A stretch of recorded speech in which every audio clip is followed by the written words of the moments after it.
Welcome to Foundation Friday. The dedication and covenant of silent unity was signed on December 7th, 1892 by Charles and Myrtle Fillmore, founders of the Unity movement. It is unlikely when they signed this covenant that they had any idea how far-reaching unity would be as it evolved into the church we know and love today. We invite you to join us as we explore and share some of the original ideas, teachings, and writings of the men and women who created the foundation of the Unity Church.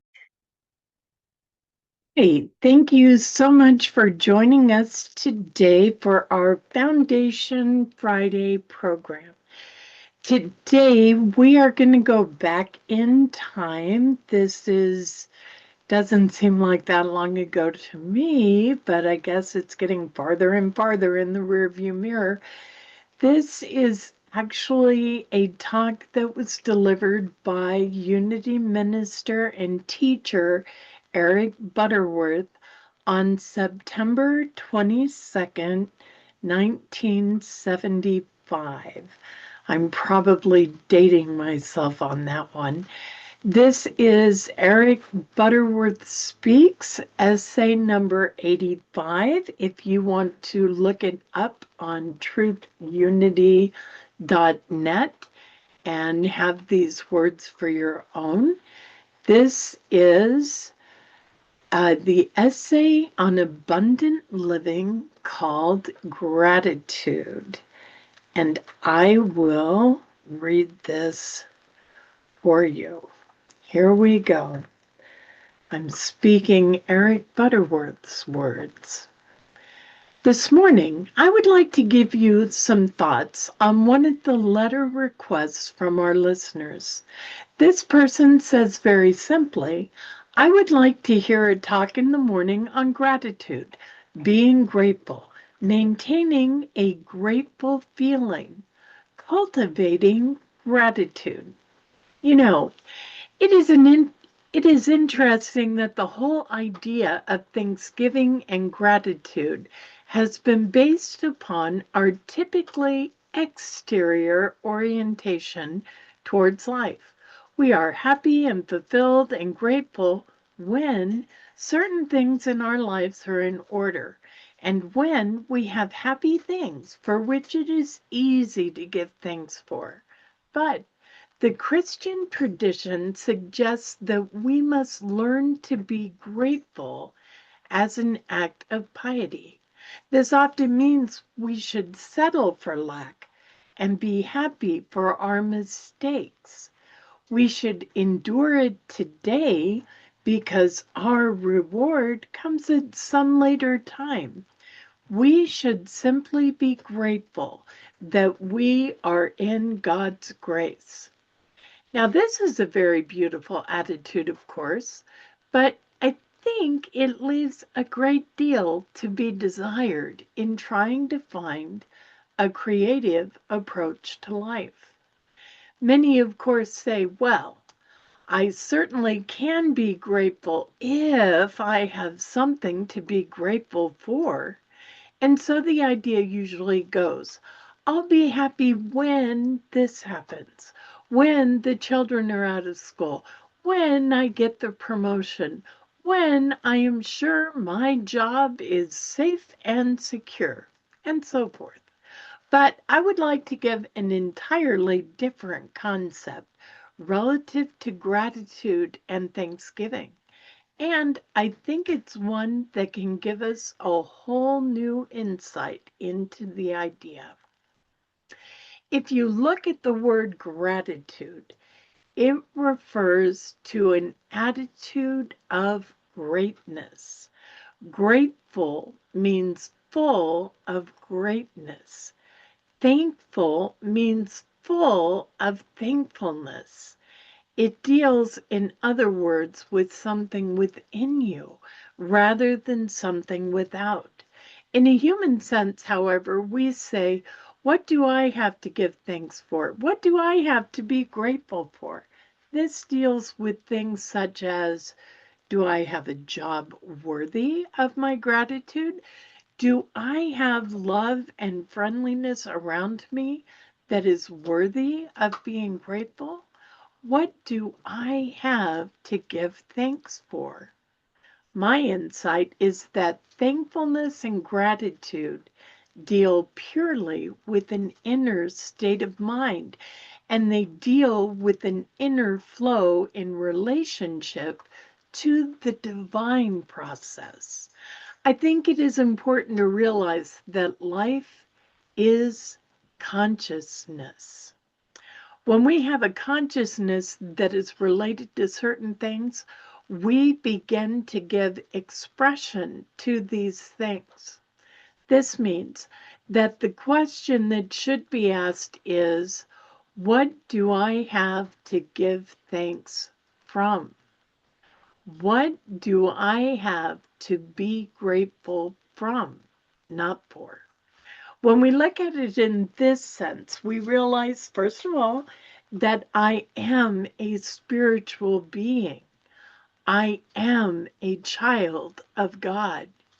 This is the foundation of my life, and this is changeless and eternal.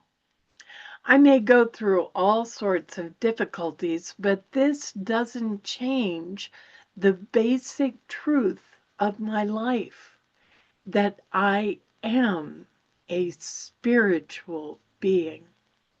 Now, I may not have much out there in life that I can be happy about, but I do have that inner flow by which I can be happy.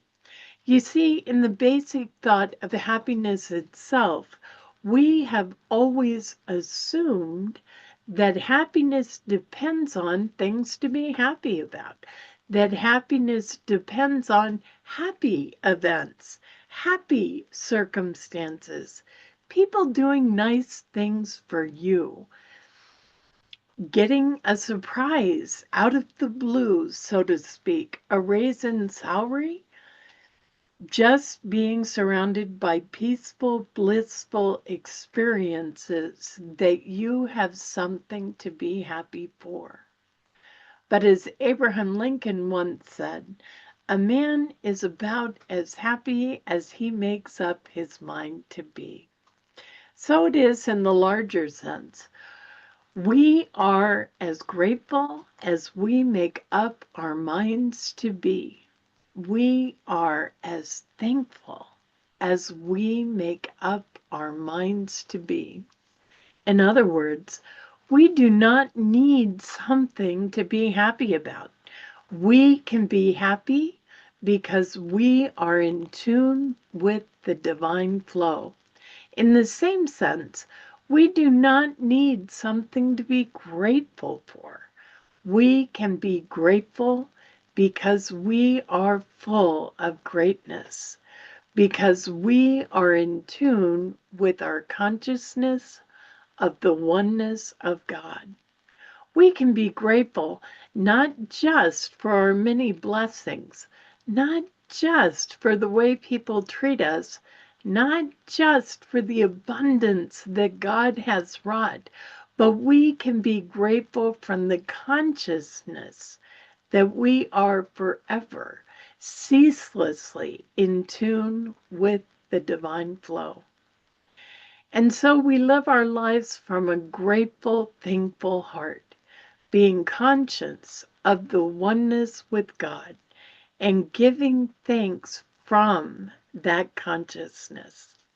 You are grateful from the consciousness that you are a great and wonderful expression of the infinite, and that this greatness will manifest in your life when you give it expression, when you release it, when you open out a way whence the imprisoned splendor may escape, as Browning says.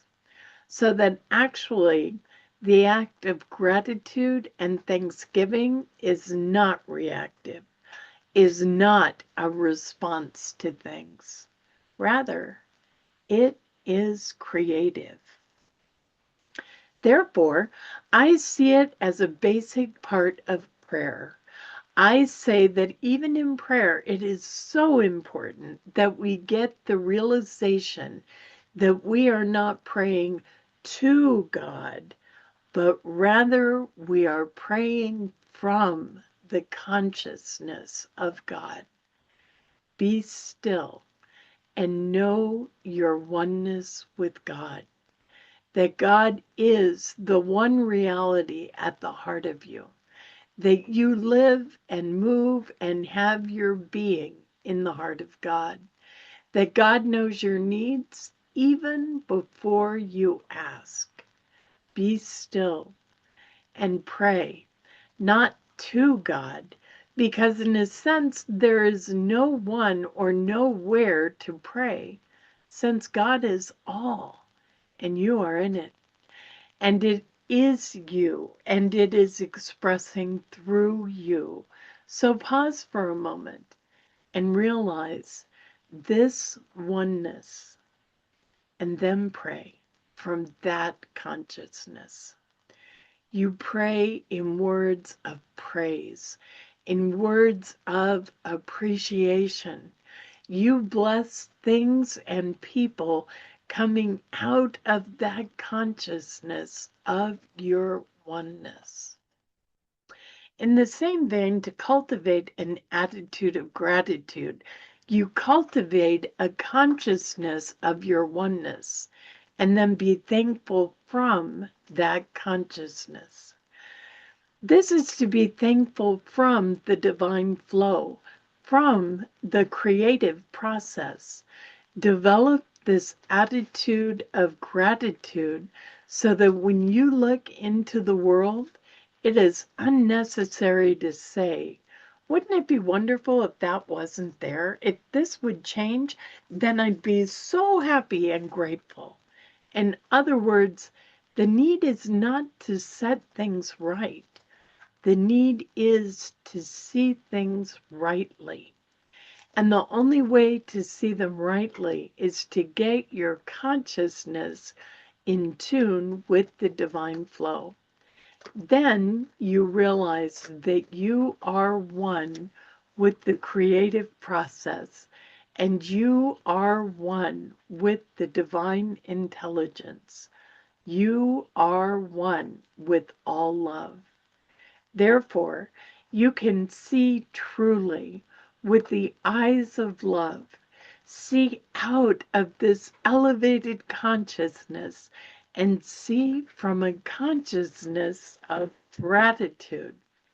Suddenly now your gratitude lays hold of things, experiences, and circumstances from an entirely different level, from the highest point of view, as Emerson says. Now you can say that not only are you grateful from the consciousness of this activity of God, but in the same way you are grateful for people. You are grateful for the weather. You are grateful for your job. And now you are really grateful for these things because you are grateful from the transcendent awareness that your good comes not from these things, but through you. That it is something you give rather than something you receive. You are grateful for your job because it provides you with an opportunity to give more of yourself. You are grateful for your loved ones because they provide you with an opportunity to be in tune with the process of divine love and thus to be loved. You bless them, and in return, you receive a blessing. So the whole insight then is that gratitude is not at all tied to the changing circumstances of life, to what happens out there. Gratitude is your consciousness of oneness, your own greatness as a spiritual being. Remember, Paul says, in all things give thanks. Many have thought that this means you should go around giving thanks for everything. Giving thanks for your suffering, give thanks for your unemployment, and so forth. But that isn't it. Paul doesn't say for all things, he says in all things. In other words, you have the sense of gratitude, and you give that gratitude, that praise, that thanksgiving, regardless of what the conditions are around you, because you are keeping yourself in tune with the divine flow. You give thanks from the consciousness of your oneness of God. You are grateful for the realization that you are a spiritual being and that you have within you the capacity to cope with all the changing circumstances of life. Begin with gratitude in this sense. Give some thought and meditation and prayer to it. And I think you will find that gratitude and thanksgiving will take on an entirely different meaning. And in the process, you will have a much broader perception of the inherent good that is within all things. Then you will begin to find that it is much easier to give thanks for the many blessings in your life. That was Eric Butterworth's essay on gratitude. I'm grateful for you. Before we close, please know you are sacred. You matter. And you are so, so very loved. Namaste. Thank you for joining us, and let's stay connected and grow in spirit. We are on Facebook. Search for Unity Church of El Cajon and follow us and like our posts. You can reach us on YouTube at Unity Church of El Cajon. Please subscribe to our channel, watch our videos, and leave comments which can help us improve. We are on the web at unityofelcajon.org. Email or call our church office to receive our weekly newsletters, which lists all of our activities and opportunities to learn and grow together.